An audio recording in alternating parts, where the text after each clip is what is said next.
So my husband got me a great wheel for Christmas, a little bit early. It had pieces broken, so we fixed it up a bit. I added a little piece here, and we took the wheel apart and glued all the spokes in and reattached the outside.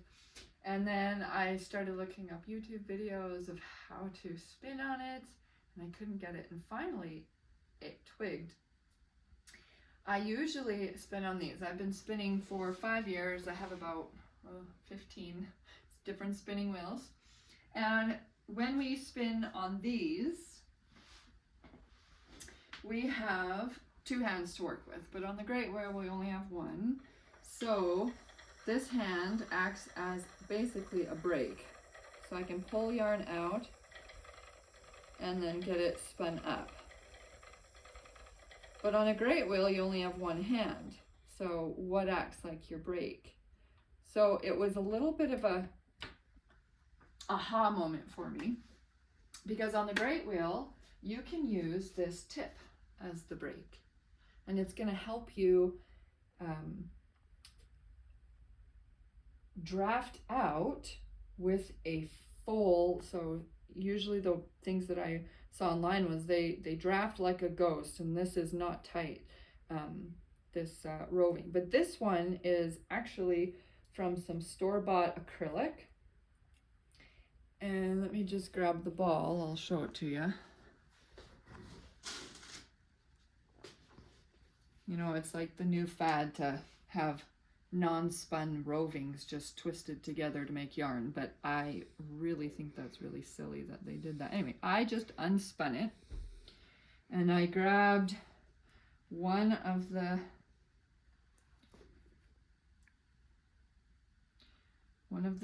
plies, and then that's what I'm spinning from. So it's actually fairly tightly drafted here. So generally on a great wheel they always say, oh, we'll make it really airy, and then it pretty much spins itself. But the problem with that is you're constantly making these, you know, things that only get you a couple meters, and then you have to go grab another one and put it on again, and I didn't want to do that. I didn't want to stop. I just wanted to keep going. So then I decided to wrap it all around my little distaff. This is an arm distaff, just goes on your hand. I just made it out of, actually this is the bottom of an axe handle. The reason I chose it is because it's really heavy. It's a hardwood, so it puts some weight on it. And then these are just some necklaces that we picked up from the dollar store, and then it just runs up. And then my husband gave me a little fishing, what are they called again, honey? Swivel. Swivel, yeah. It's a swivel, so this can move and unwind as I go. So we'll just wind that back up there. Now this distaff idea is actually from a drop spindle. So this is a Turkish drop spindle. And when you got a drop spindle, you're usually standing, and then of course you have all this. But when you go to spin this and then draft, this stuff here can get into the bottom of your spindle. And so usually people would wrap it around their arm, or make a distaff and put it on the distaff and weight it back here so it stays out of the way. So I kind of put the two together. So this goes on my hand. This little button comes up and makes it tight. And then here's what I'm talking about. Well, usually you're supposed to make a lovely little cob right here that makes it so these don't fall off, but I didn't. So here's the trick to spinning these. I'm going to undo this a bit and bring it over. Here's the trick. When you get to this point, you're going to stop the wheel, and there shouldn't be any twist going back. So when I stop it here, I'm just going to start pulling. Now if I pull too fast without spinning the wheel, this will just come off, right? But if I pull back just slightly, spin the wheel a little bit and get a twist on there, and then I can really pull back fast. Now see, I don't even have my hand close to there. It's just, and then I can pinch it And then of course, spin the wheel around 2-3 times. So here's the trick.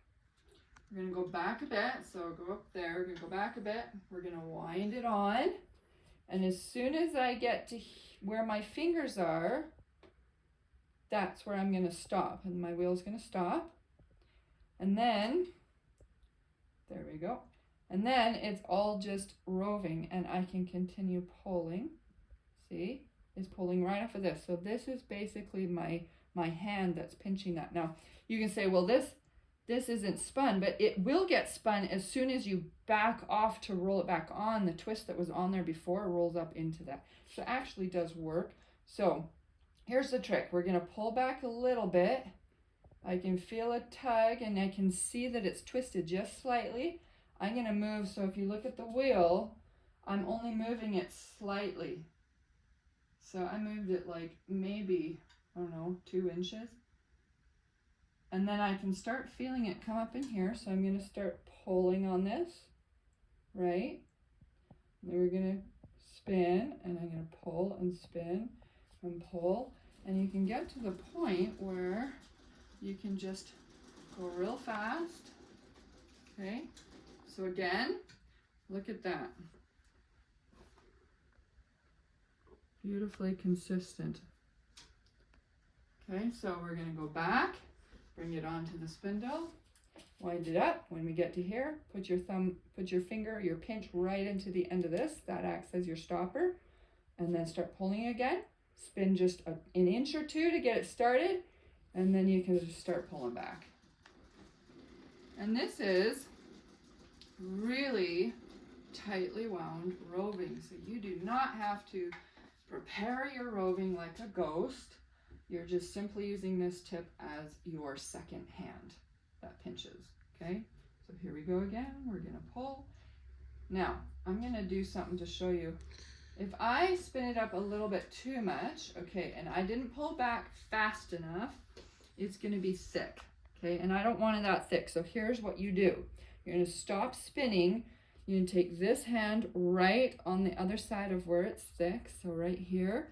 I'm going to go back probably about 3 spins back, and then I'm just going to take this hand and just pull and draft that out.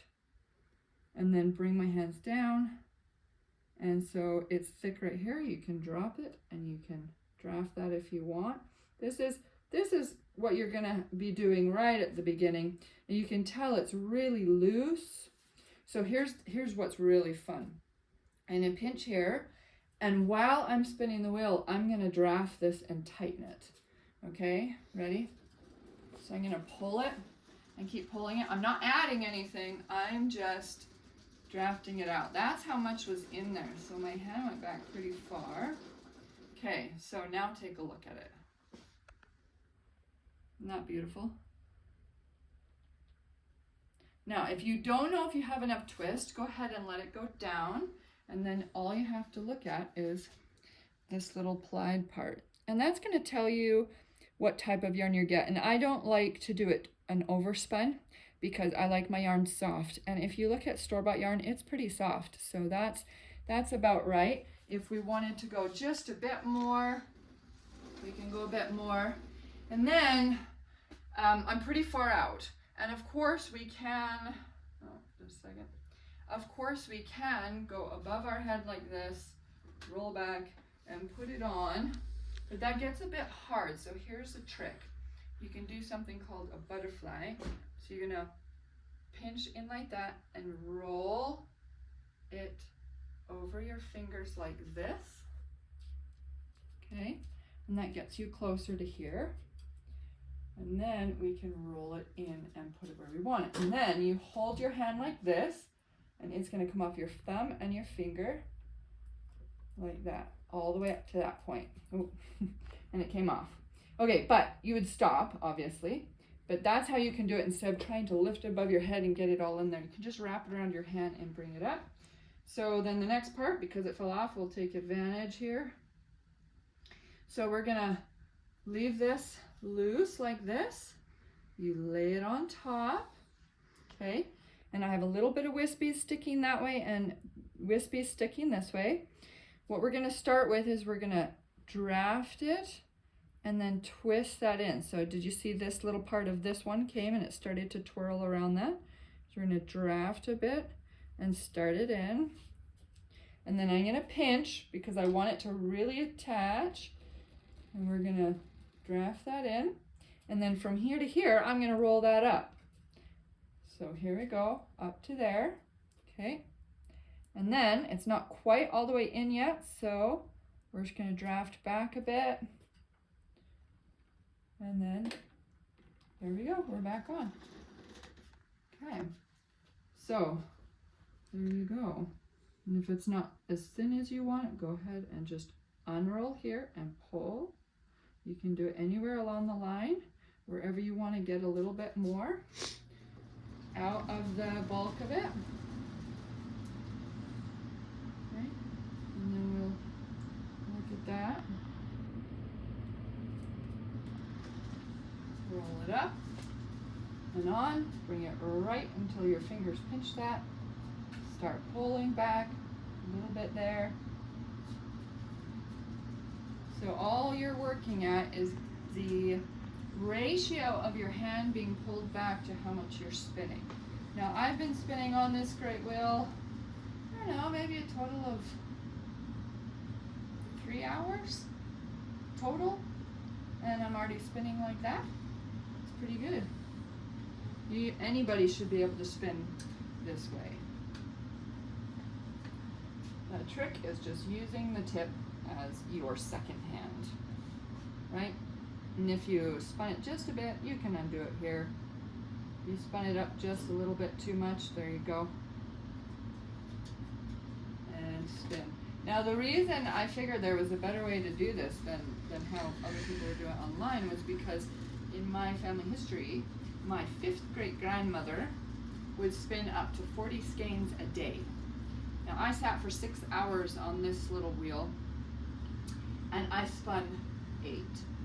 And I thought to myself, well, that's impossible. I was going and going and going. How was she spinning that much, that fast? And so much prep if she was gonna, you know, do the roving like a ghost. There's no way. There's no way. But this is how I believe that she did it. And I think that's, I don't know, the best technique.